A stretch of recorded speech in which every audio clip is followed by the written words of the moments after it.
안녕하십니까, 박명도입니다. 이번 시간에는 아름다움이 탄생하는 그 이면에 비극과 슬픔도 포함되었다는 점을 한번 살펴보겠습니다.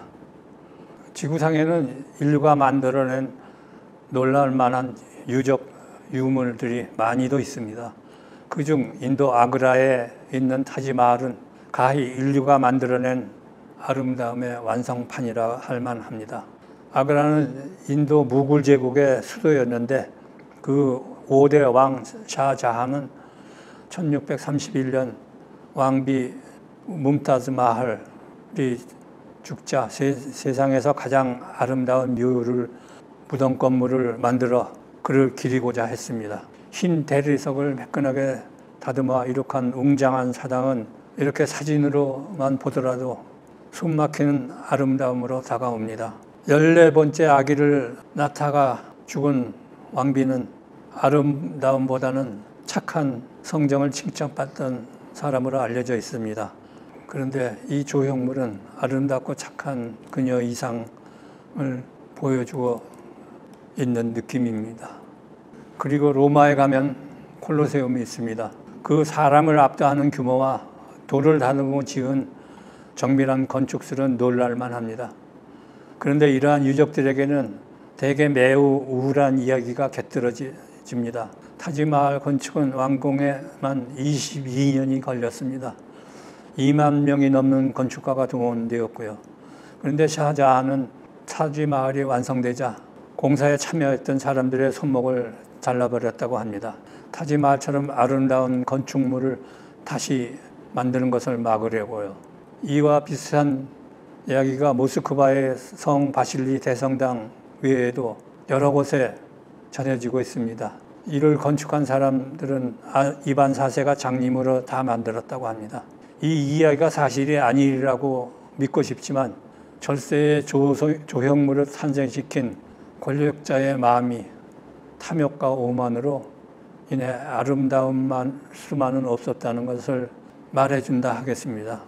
그러니 타지마할 역시 지고지순한 사랑의 표성이라고만은 할 수만은 없을 것입니다. 19세기 말에 콩고를 사유화해서 고무수액 채취로 돈을 벌던 악마라고 부리는 레오폴드 2세는 할당량을 못 채운 노동자들의 식구들, 아들들부터 손을 잘라서 세 번째에는 죽이고 그 다음에는 또 그 노동자 자체의 손목을 자르서 일을 못하게 하고 그러면서 1000만이나 1500만까지 죽였다는 설까지도 있습니다.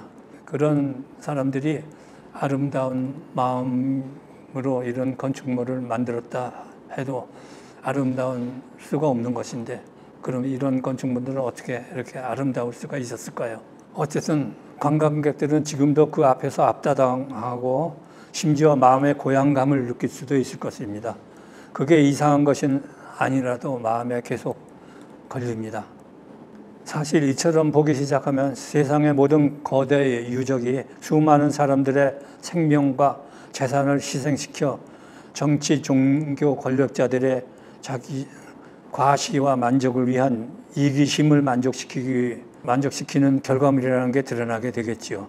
그런데 꼭 그렇게 일방적으로 말할 수 없는 부분이 있습니다. 그곳에는 아직까지 생생하게 살아있는 노력과 아름다움 그리고 기술에 바친 사람들의 열정이 있습니다. 그 아름다움은 권력자의 것이 아닙니다. 거기에는 사람들의 마음이 아름다움을 창조하고 기술적 진보를 이뤄내고 동료들과 정을 주고받던 그런 마음들이 실려 있기 때문입니다. 권력자가 정돈된 사회를 요구하며 대층의 효율을 찬양했다면 직접 건축한 사람들은 자연조화가 지향하는 그러한 대칭미를 달성했을 것입니다. 그 건축을 위해 동원됐지만 노력을 기울인 사람들은 그에 대한 보수는 굴종하지 않는 성취의지였습니다. 이것들은 그 사람들의 기념비이며 그들을 위한 영묘입니다. 누가 만들었다는 역사의 기록, 그 이름보다는 아름다움을 완성하고 희생된 그 삶의 승리를 기려야 할 것입니다. 결국 그들의 사람됨이 형식적인 구속을 넘어 영원한 아름다움으로 나타난 것이 그 그 수많은 문화유산이며 그렇게 이룬 것을 후세에 우리가 누리고 있는 것입니다. 이번 산책은 좀 힘이 들었습니다. 여러분들이 역시 여러 생각이 있을 수 있는 남들이 잘 생각 안 하는 그런 곳을 다녀온 셈입니다. 같이 다녀주신 여러분 고맙습니다. 이어서 한국인의 문화전통과 미의식에 대해서 말씀드리겠습니다. 앞에 이어서 그러한 거대한 문화유산이 없는 우리의 문화전통과 미의식은 어떻게 봐야 될까요? 우리나라에는 고대로부터 근세에 이르기까지 거대 토건을 일으켰다는 기록이나 전설이 없습니다. 어떻게 된 일일까요? 결코 기술적이나 능력이나 없어서 그랬던 것은 아닙니다. 이 시간에 한번 둘러보겠습니다. 한국의 구석기에는 대담한 대칭 감각이 있습니다. 하나의 돌을 좌에서 우에서 뛰어가면서 필요한 형태를 완성할 때 이 돌의 성질, 또 때리는 힘과 각도와 거기에 대한 돌의 반응을 잘 알지 않으면 이러한 주먹도끼는 나오기 힘듭니다. 이것은 그 뒷면입니다만 주먹도끼란 것은 중기 구석기 시대부터 만들어 쓰던 혁신적인 도구입니다. 서양에서는 아술리안 시대에 처음 만들었고 그것이 동양에서는 전혀 나올 수 없는 유물이다. 그런데 우리나라에서 나옴으로써 그 학설이 깨진 것이 바로 이러한 돌도끼들입니다. 이 돌도끼는 전남 신북 유적에서 나온 것이고 이것은 전국 유적에서 나온 겁니다. 한탄강과 임진강에 합치는 전국 언저리에는 중기구석기라면 지금부터 10만 년 전 정도를 가리키는데요.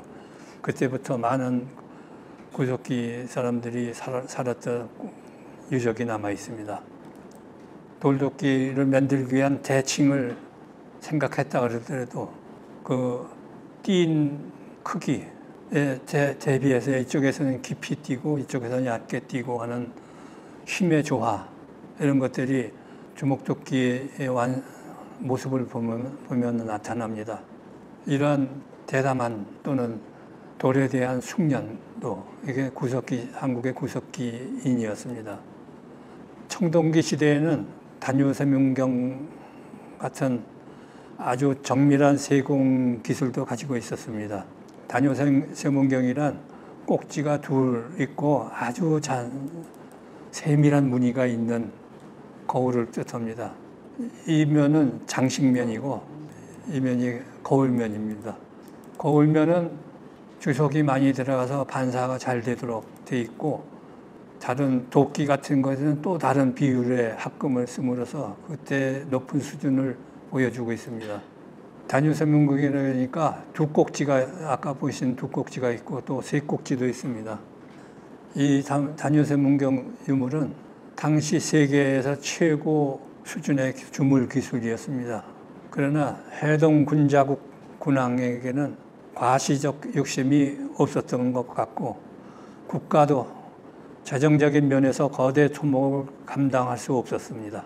지금 이 거울은 당시에 무당이 보여주기 위해서 썼던 유물입니다. 이것은 중국 흑룡강성의 무당의 옷갖춤을 복원한 유물인데요. 지금 거울들이 온몸에 곳곳에 붙어 있고 방울과 칼과 이런 우리 청동기 시대의 유물들이 많이 붙어 있습니다. 청동거울의 한 선의 너비가 0.2mm였는데요.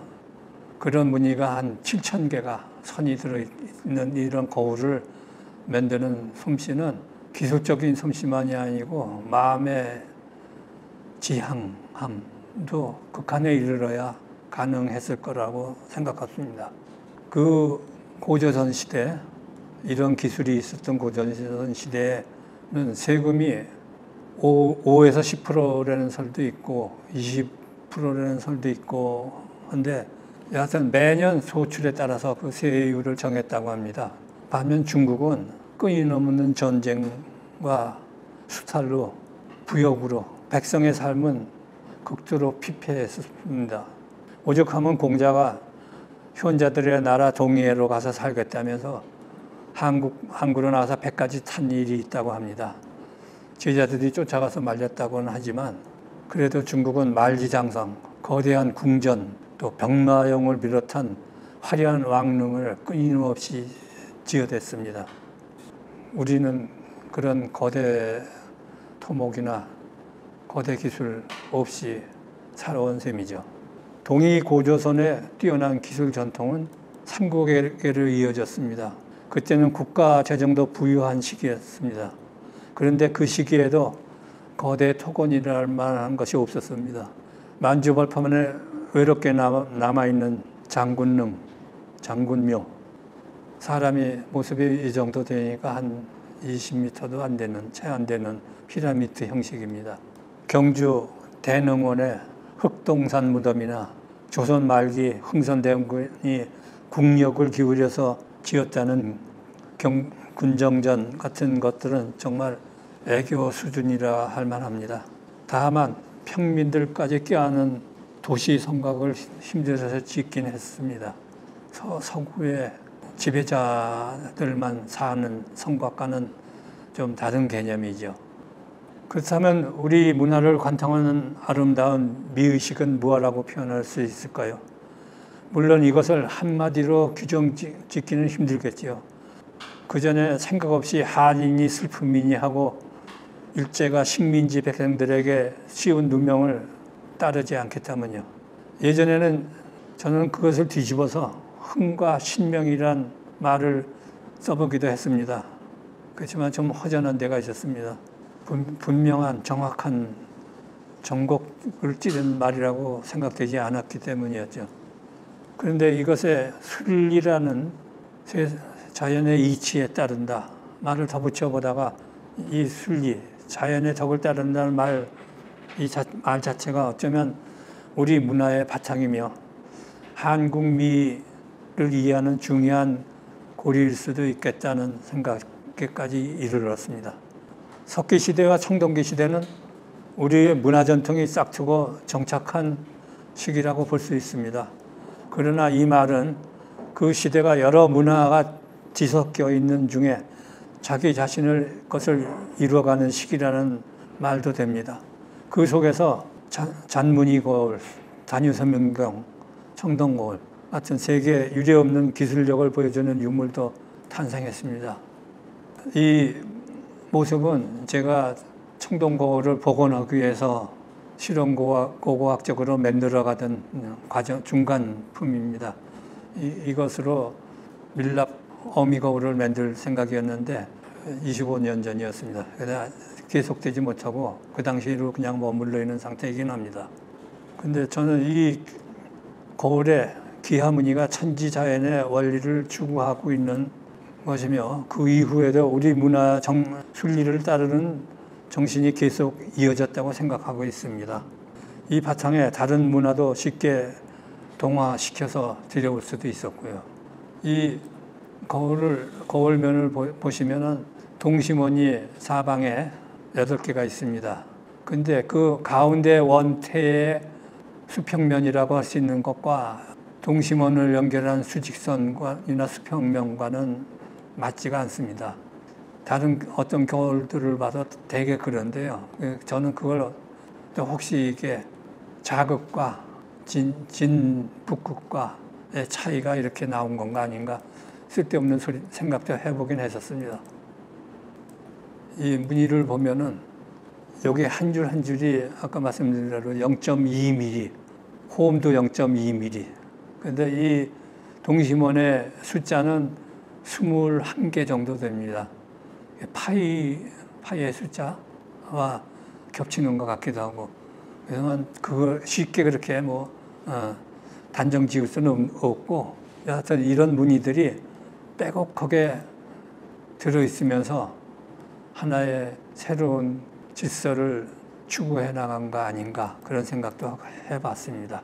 옛 궁궐에서 한옥 살림지까지 우리나라의 유적 유물에서 대지를, 자연을 거스른 부분을 찾는 것은 사실 매우 어려운 일입니다.